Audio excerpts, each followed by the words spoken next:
जी नमस्कार। कहना है कि लग गई आग यदि हमारे घर में तो समझो कि बचा ही क्या है, अगर बच गए हम तो समझो कि जला ही क्या है। नमस्कार साथियों, स्वागत है आपके अपने YouTube channel SGY science classes में और मैं हूं आपका साथी राममूर्ति। तो दोस्तों, जैसा कि आपको पता है कि हम लोग एक नए सीरीज़ पर काम कर रहे हैं और जिसमें हम लोग आधुनिक इतिहास अर्थात मॉडर्न हिस्ट्री डील कर रहे हैं और ये हमारा तीसरा टॉपिक होगा। और जो टॉपिक है स्वतंत्र राष्ट्र मैसूर, बंगाल और पंजाब, और ये इस टॉपिक का पार्ट 2 है। इससे पहले हमने पार्ट 1 बनाया था जिसका लिंक हम इस वीडियो के डिस्क्रिप्शन बॉक्स में डाल देंगे, आप वहां से उस वीडियो को देख सकते हैं। ये अपना पार्ट 2 वीडियो है। तो चलिए बिना देरी किए शुरू करते हैं अपने इस पाठशाला को। और ये रहा आज का पहला प्रश्न। देखिए यहाँ आप देखेंगे तो कहता है कि टीपू सुल्तान इनमें से किस स्थान से संबंधित है? क्या वो औरंगाबाद से संबंधित है, हैदराबाद से संबंधित है, श्रीरंगपट्टनम से संबंधित है या बीजापुर से संबंधित है? तो और ये प्रश्न RRB NTPC 9 मार्च 2021 शिफ्ट फर्स्ट स्टेज फर्स्ट में पूछा गया है। तो इसका आंसर जानने से पहले हम लोग कुछ डिस्कशन कर लेते हैं और डिस्कशन की ओर चलते हैं हम लोग। तो यहाँ आप देख सकते हैं कि टीपू सुल्तान का जन्म 20 नवंबर 1750 को कर्नाटक के देवनहल्ली में हुआ था। टीपू सुल्तान ने 1782 से 1799 तक मैसूर पर शासन किया था। यानी इसका जन्म कहाँ हुआ था? कर्नाटक में। और ये कहाँ के शासक थे? मैसूर के शासक थे। आगे की अगर बात करें तो कहेंगे इसने 1787 में टीपू ने अपनी राजधानी श्रीरंगपट्टनम में बादशाह की उपाधि धारण की। यानी ये कहाँ से संबंधित है प्रश्नानुसार? तो ये श्रीरंगपट्टनम से संबंधित है और ये श्रीरंगपट्टनम जो मैसूर की राजधानी थी वहाँ इन्होंने बादशाह का उपाधि धारण किया तथा अपने नाम के सिक्के चलाए। टीपू ने आधुनिक कैलेंडर को लागू किया तथा सिक्का ढलाई की नई तकनीक व नाप तौल की आधुनिक पैमाने अपनाए तथा अपनी राजधानी श्रीरंगपट्टनम में स्वतंत्रता का वृक्ष लगवाया और जैकोबिन क्लब का सदस्य था। और ये क्या थे? जैकोबिन क्लब के भी ये क्या थे? सदस्य थे। तो इस प्रकार से अपना जो आंसर आ जाएगा वो हो जाएगा श्रीरंगपट्टनम। क्या हो जाएगा? श्रीरंगपट्टनम इसका सही आंसर हो जाएगा। आगे की ओर चलते हैं और अपना ये अगला प्रश्न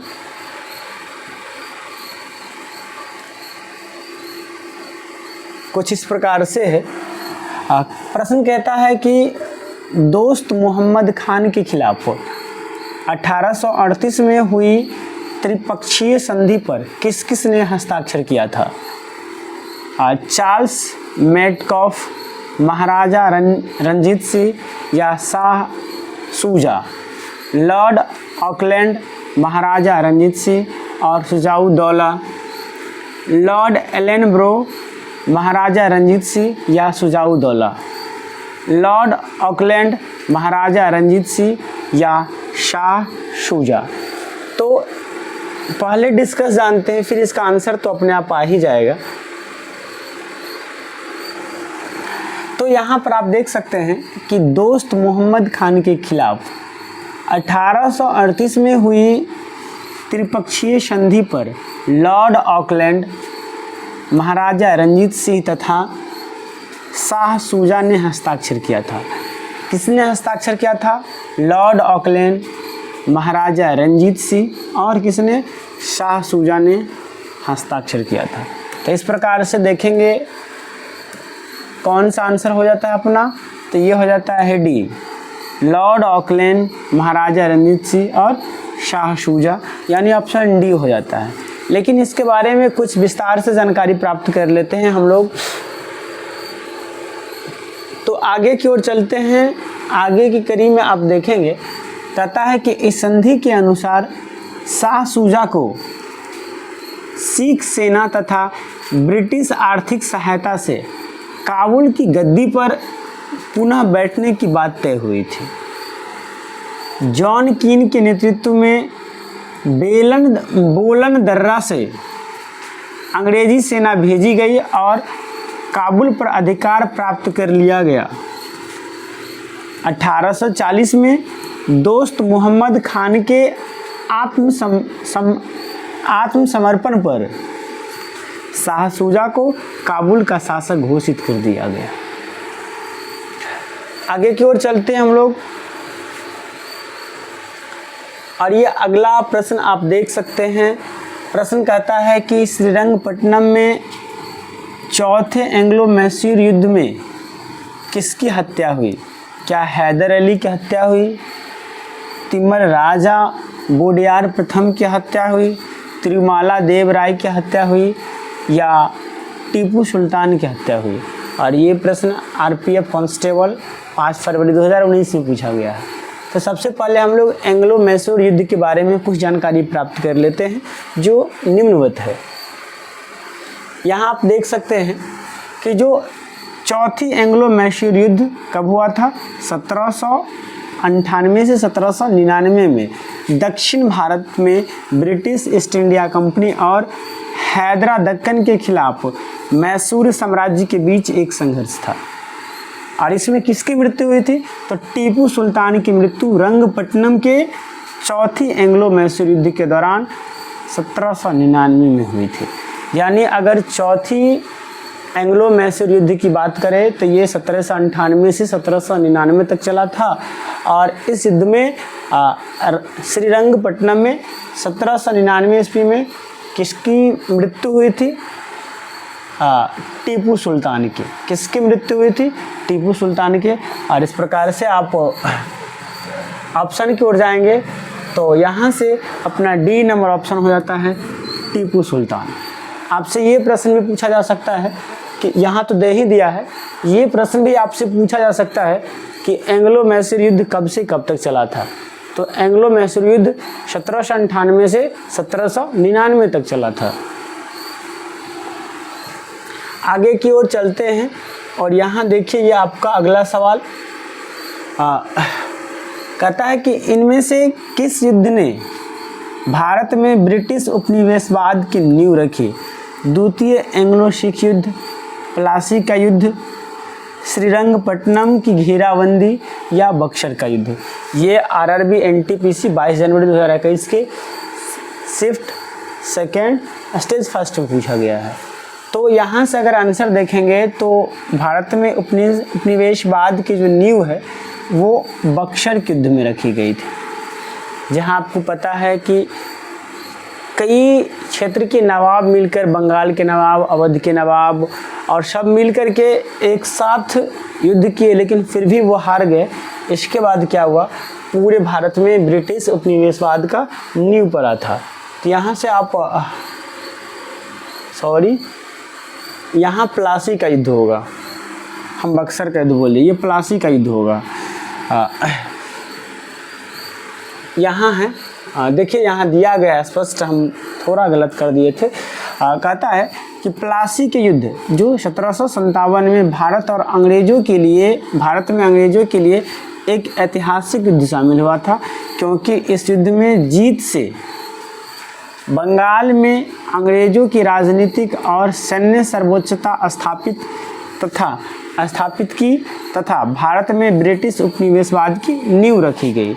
यानी प्लासी युद्ध जो 1757 में हुआ था, इस युद्ध के द्वारा ही जो बंगाल में जो राजनीतिक और न्याय की जो सर्वोच्चता थी वो अंग्रेज ने स्थापित किया। साथ ही साथ पूरे भारत पर वो अपना उपनिवेशवाद का नींव डाल दिया। तो इस प्रकार से यहाँ जो आंसर आता है वो बी नंबर ऑप्शन हो जाता है, उपनिवेशवाद। प्लासी का युद्ध क्या जाता है?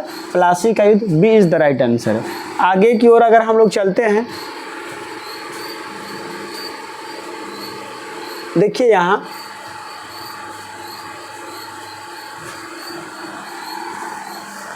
प्रश्न कहता है कि आयरकूट के नेतृत्व में ब्रिटिश सेना ने कब पोर्टो नोवो में हैदर अली की हत्या और मद्रास को बचाया। हैदर अली को हराया और मद्रास को बचाया। यानी आयरकूट के नेतृत्व में ब्रिटिश सेना ने कब पोर्टो नोवो में हैदर अली को हरा दिए और किसको बचाया? मद्रास को बचाया। क्या वो जुलाई 1780 था? क्या वो जुलाई 1781 था? जुलाई 1771 था? या जुलाई 1761 था? तो इस प्रकार से अगर आप देखेंगे तो यहाँ स्पष्ट है कि जो जनरल आयरकूट के नेतृत्व में कब ये युद्ध लड़ा गया था? 17 जुलाई 1881 में ब्रिटिश सेना ने पोर्टो नोवो के युद्ध में हैदर अली को पराजय कर दिया था। यह युद्ध कोलेरूल नदी के तट पर लड़ा गया था। यानी कब ये युद्ध लड़ा गया था? तो ये 1781 में लड़ा गया था। कब लड़ा गया था? 1781 में युद्ध लड़ा गया था। आगे की ओर यदि हम लोग चलें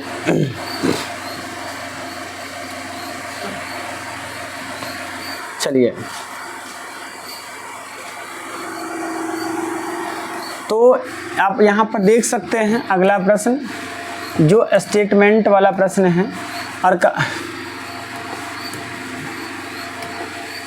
प्रश्न कह रहा है कि निम्नलिखित में से कौन सी घटना 1757 में प्लासी की लड़ाई में अंग्रेजों की जीत के बाद घटी थी? कौन सी घटना है जो प्लासी के युद्ध के बाद घटी थी? बंदरगाह वाले शहरों में मद्रास, कोलकाता और मुंबई को नष्ट किया गया। कोई भी नई इमारत और संस्थान नहीं बनाया गया। ब्रिटिश ईस्ट इंडिया कंपनी के व्यापार का विस्तार हुआ। लोग मद्रास, कोलकाता और मुंबई जैसे औपनिवेशिक शहरों से दूर रहे। तो इसका तो आंसर हम लोग जानेंगे ही, थोड़ा डिटेल्स में इसकी चर्चा कर लेते हैं। तो यहाँ देखिए, यहाँ कहता है कि 1757 की प्लासी की लड़ाई के बाद ब्रिटिश ईस्ट इंडिया कंपनी का व्यापारिक विस्तार हुआ। आपको पता है कि इस प्लासी के युद्ध के बाद ही भारत में ब्रिटिश उपनिवेशवाद का नींव पड़ा। और जैसे ही भारत में ब्रिटिश उपनिवेशवाद का नींव पड़ा, ब्रिटिश कंपनी ने पूरे भारत में अपने बिजनेस को विस्तारित किया। बंगाल के नवाब के पास केवल निजामत का अधिकार रह गया। यानी वहाँ का जो प्रशासनिक व्यवस्था था उसको हड़प लिया गया।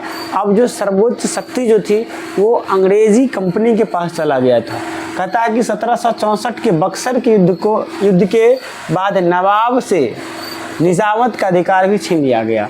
1757 में जो युद्ध हुआ उसमें बंगाल के जो नवाब थे उसे मात्र निजामत की ही अधिकार दिया गया। लेकिन जब बक्सर के युद्ध में अब जो 3-4 क्षेत्र के राजा या अधिकारी मिलकर के युद्ध लड़े, उसमें सबका जो पराजय हुआ, उसके बाद जो निजामत की जो अधिकार था वो भी बंगाल के नवाब से छीन लिया गया। तो इस प्रकार से इस प्रकार से ये हो जाएगा क्या? सी हो जाएगा इसका सही आंसर, कि जो सी हो जाएगा सही आंसर कि ब्रिटिश ईस्ट इंडिया कंपनी के व्यापार का विस्तार हुआ। क्योंकि इस युद्ध के बाद पूरे भारत में ब्रिटिश उपनिवेशवाद का नींव पड़ा था। अगले प्रश्न की ओर चलते हैं और यहाँ पर आप देख सकते हैं, कहता है कि अंग्रेज ने मैसूर के साथ कितने युद्ध लड़े थे? 4 युद्ध, 5 युद्ध, 3 युद्ध या 6 युद्ध? ये आरआरबी एनटीपीसी में पूछा गया प्रश्न है। 30 दिसंबर 2020 को सेकेंड शिफ्ट फर्स्ट स्टेज में पूछा गया ये प्रश्न है। और यहाँ पर आप देख सकते हैं कि यहाँ पर एंग्लो और मैसूर युद्ध 4 बार लड़े गए थे। सबसे पहला एंग्लो मैसूर युद्ध, प्रथम एंग्लो मैसूर युद्ध 1767 से शुरू हुआ और 1769 में ख़त्म हुआ था। द्वितीय एंग्लो मैसूर युद्ध 1780 से लेकर के 1784 तक चला था। तृतीय एंग्लो मैसूर युद्ध 1790 से लेकर के 1792 तक चला था। और चौथी मैसूर युद्ध 1799 में हुआ था, जिसमें श्रीरंगपट्टनम में टीपू सुल्तान की हत्या कर दी गई थी। तो ये प्रश्न हमने पहले भी देखा था। तो इस प्रकार से आप यहाँ से चलेंगे तो ये क्या आंसर आता है, 4, यानी अंग्रेजों ने मैसूर के साथ 4 युद्ध लड़े थे और चौथे युद्ध में किसकी मृत्यु हुई थी, टीपू सुल्तान की मृत्यु हुई थी। चलिए आगे की ओर चलते हैं और कहता है कि 1757 में प्लासी के युद्ध में ईस्ट इंडिया कंपनी की सेना का नेतृत्व किसने किया था? क्या चार्ल्स बाउज ने किया था, विलियम बेविंगटन ने किया था, रॉबर्ट क्लाइव ने किया था या रॉबर्ट बाउल्स ने किया था? तो आपको पता है कि जो प्लासी का जो युद्ध हुआ था उस युद्ध में ईस्ट इंडिया कंपनी का नेतृत्व किसने किया था? रॉबर्ट क्लाइव ने किया था। आप कमेंट करके हमें बतलाएंगे कि बक्सर के युद्ध में ब्रिटिश ईस्ट इंडिया कंपनी का नेतृत्व किसने किया था। वैसे उसका आंसर होना चाहिए, आप बताएंगे कमेंट करके बक्सर के बारे में। इसका सही आंसर सी हो जाएगा। यहाँ आप देख सकते हैं युद्ध और वर्ष और नेतृत्व। प्लासी का जो युद्ध हुआ था वो 1757 में हुआ था और इसमें अंग्रेज की ओर से यानी कंपनी की ओर से रॉबर्ट क्लाइव ने नेतृत्व किया था और नवाब की ओर से सिराजुद्दौला ने किया था। इसके बाद अगर बक्सर के युद्ध की बात करें तो ये 1764 में हुआ था और इसमें कंपनी की ओर से जो नेतृत्व करता थे वो हेक्टर मुनरे थे और इधर से नवाबों के तरफ से 3 नवाब एक साथ मिलकर युद्ध लड़े थे जिसमें मीर कासिम, शाह आलम और शुजाउद्दौला थे। और आपको बता दें कि इसमें अंग्रेज का जीत हुआ था और ये तीनों एक साथ पराजय हो गए थे। तो यहाँ क्या हो जाएगा, रॉबर्ट क्लाइव। आगे की ओर चलते हैं और यहाँ कहता है कि प्लासी और बक्सर की लड़ाई में डैश पर अंग्रेज शासन का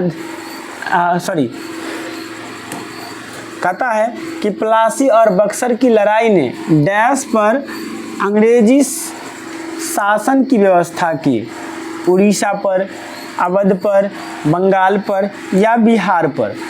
तो अगर हम बात करेंगे तो यहाँ पर बंगाल पर इसका सही आंसर हो जाना चाहिए ना, क्या हो जाएगा, बंगाल पर। आगे थोड़ा हम इसके डिस्कस की ओर चलते हैं तो आप यहाँ देख सकते हैं कि इसका कुछ डिस्कस इस प्रकार से दिया गया है और कहता है कि प्लासी के युद्ध जो कब हुआ था, 23 जून 1757 को बंगाल के नादिया जिला में भागीरथी नदी के किनारे प्लासी नामक स्थान पर ईस्ट इंडिया कंपनी के सेनापति रॉबर्ट क्लाइव और बंगाल के नवाब सिराजुद्दौला के सेना के बीच हुआ था।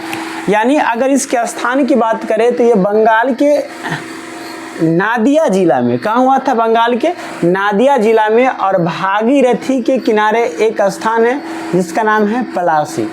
क्या नाम है, प्लासी।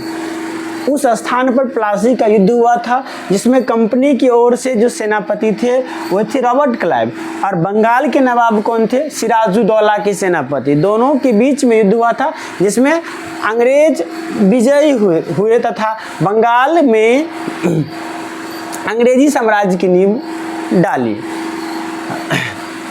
बक्सर के युद्ध 22 अक्टूबर 1764 को बक्सर यानी बिहार में ईस्ट इंडिया कंपनी के हेक्टर मुनरो और मुगल बादशाह शाह आलम द्वितीय, अवध के नवाब सिराजुद्दौला तथा बंगाल के नवाब मीर कासिम के बीच लड़ा गया।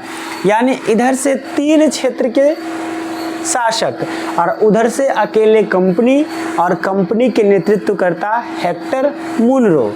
लेकिन हुई क्या, इन तीनों शासक का पराजय हुआ और कंपनी के सेना जो हेक्टर मुनरो के नेतृत्व में युद्ध लड़ रहे थे उनका विजय हुआ। इस प्रकार बंगाल तथा भारत में वास्तविक रूप से ब्रिटिश प्रभुता स्थापित हुआ और जैसे ही इस युद्ध में ये तीनों शासक एक साथ पराजय हुए, इससे क्या हुआ कि बंगाल के साथ साथ पूरे भारत में ब्रिटिश की प्रभुता स्थापित हो गई। ब्रिटिश सरकार अपने उपनिवेश को पूरे भारत में फैला दिया। आगे की ओर चलते हैं और आप देख सकते हैं यहाँ कह रहा है कि प्लासी का युद्ध डैश में लड़ी गई थी।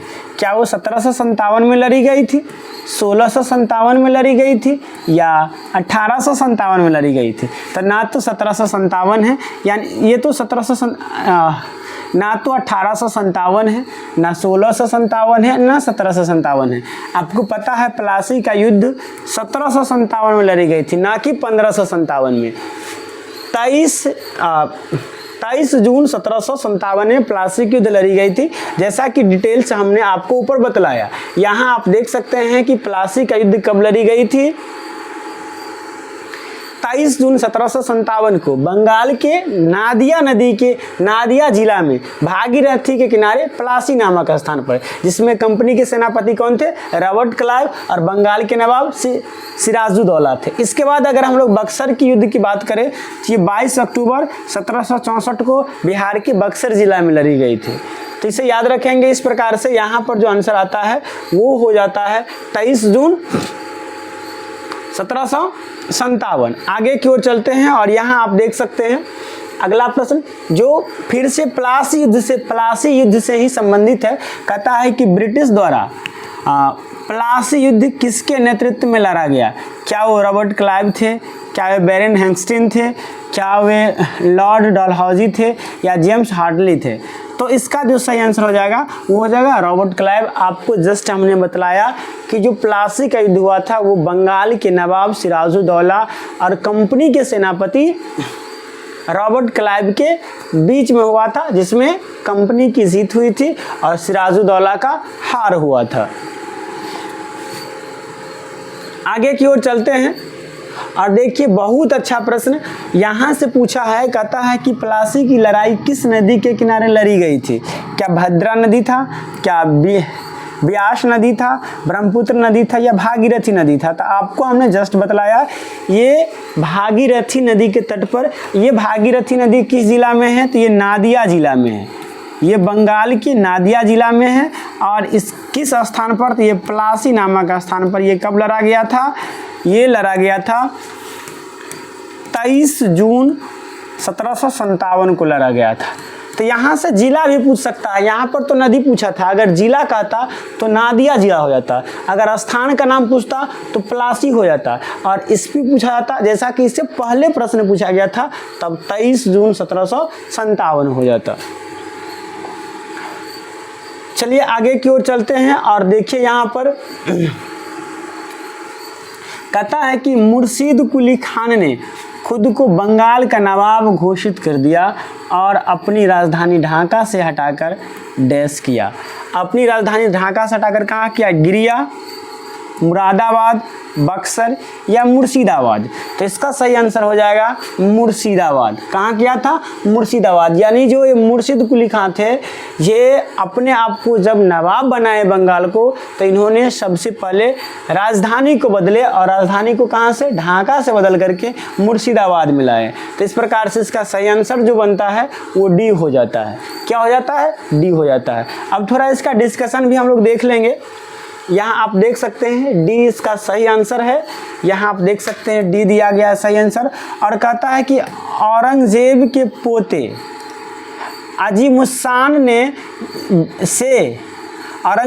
पोते अजीमुस्सान से भेदभाव के कारण मुर्शीद कुली खान ने अपनी राजधानी ढाका से मुर्शिदाबाद स्थानांतरित कर दी। मुर्शीद अली खां को 1717 में मुगल शासक फर्रुखसियर द्वारा बंगाल का सूबेदार बनाया गया। यह मुगल सम्राट द्वारा नियुक्त अंतिम सूबेदार था।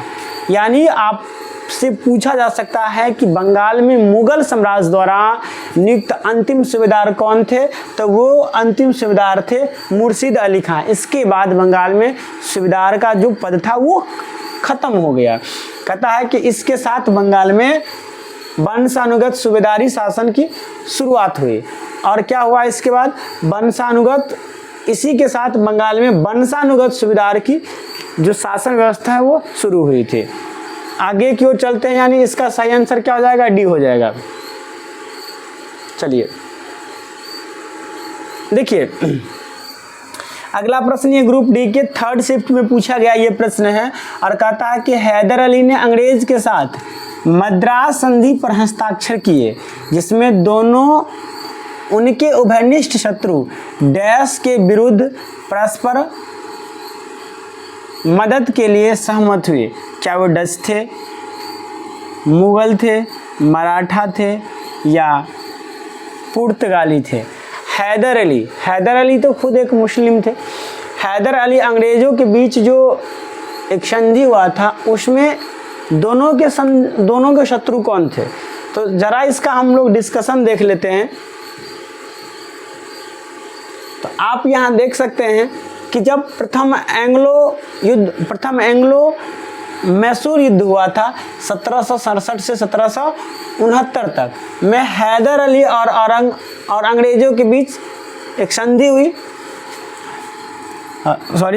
कहता है कि प्रथम एंग्लो मैसूर युद्ध 1767 से 1769 में हैदर अली और अंग्रेज़ों के बीच हुई थी, जिसमें हैदर अली ने अंग्रेज़ों के साथ मद्रास में संधि पर हस्ताक्षर किया और ये दोनों अपने उभयनिष्ठ शत्रु मराठों के विरुद्ध परस्पर मदद की सहमति की। इन दोनों के जो शत्रु थे वे कौन थे? मराठा थे। यानी यहाँ से जो सही आंसर आने वाला है वो हो जाएगा मराठा। क्या जाएगा? मराठा। और ये संधि कब हुई थी? ये प्रथम एंग्लो मैसूर युद्ध के बाद 1769 में हुई थी।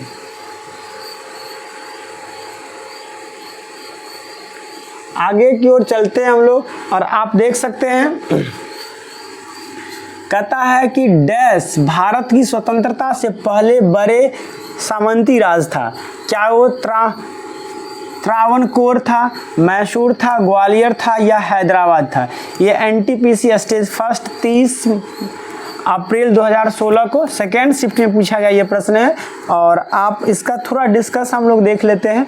तो आप देख सकते हैं कि भारत में स्वतंत्रता से पहले सबसे बड़ा सामंती राज्य हैदराबाद था। कौन था? हैदराबाद था। और स्वतंत्रता के बाद ऑपरेशन अपोलो जो कब चलाया गया? 1948 में चलाया गया के तहत इस राज्य को भारत के संघ में शामिल किया गया था। ये कहता था कि हम अलग राज्य रहेंगे, तो इसको अपोलो के तहत, वैसे हम जब पॉलिटी पढ़ाएंगे तो आपको बताएंगे, इसकी बहुत ही रोचक कहानी है। तो इसका सही आंसर हो जाएगा हैदराबाद। क्या हो जाएगा? हैदराबाद। ये एनटीपीसी में पूछा गया यह प्रश्न है। और आगे की ओर हम लोग चलते हैं जी।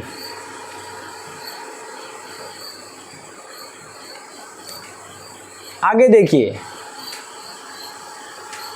कहता है कि तृतीय मैसूर युद्ध कब से कब तक लड़ी गई? 1790 से 1792, 1768 से 1796, 1794 से 1796 या 1792 से 1794। तो चलिए जरा इसका कार्यकाल के बारे में डिस्कस कर लेते हैं। तो देखिए यहाँ पे एक लंबा चौड़ा डिस्कशन दिया गया है। कहता है कि तृतीय एंग्लो मैसूर युद्ध 1790 से 1792 के मध्य अंग्रेज और मैसूर के शासक टीपू सुल्तान के बीच में हुई थी। और आपको पता है इसमें क्या हुआ था, यह युद्ध अंग्रेज और टीपू सुल्तान के बीच कब हुआ था? 1790 से 1792 में। और इसके बाद चौथा युद्ध हुआ था जो 1798 से 1799 में हुआ था और उस चौथे एंग्लो मैसूर युद्ध में टीपू सुल्तान का निधन हुआ था। इस युद्ध में अंग्रेजों के नेतृत्व लॉर्ड कॉर्नवालिस कर रहे थे। और इस युद्ध में अंग्रेज का नेतृत्व कौन कर रहे थे? Lord Cornwallis. अंग्रेज टीपू सुल्तान को दक्षिण भारत में अपना सबसे बड़ा शत्रु समझता था, जो उनका साम्राज्य विस्तार में सबसे बड़ा बाधा था। टीपू सुल्तान अन्य भारतीय राजाओं के तरह अंग्रेजों की कठपुतली नहीं बनना चाहता था, बल्कि वह अंग्रेजों को भारत से खदेड़ने के लिए तैयार था। तृतीय एंग्लो मैसूर युद्ध में टीपू सुल्तान की हार हुई और उसे अंग्रेज के साथ 1992 में श्रीरंगपट्टनम की संधि करनी पड़ी। किसकी संधि करनी पड़ी? श्रीरंगपट्टनम की संधि करनी पड़ी। यानी ये जो युद्ध हुआ था ये 1990 से 1992 के बीच हुआ था। यहाँ से अगर हम लोग को चौथी युद्ध पूछ देता तब वो हो जाता चौथी, ये फोर्थ है, थर्ड है ये। अगर चौथा एंग्लो मैसूर युद्ध पूछ देता तब ये 1798 से 1799 हो जाता ना। चलते हैं आगे की ओर।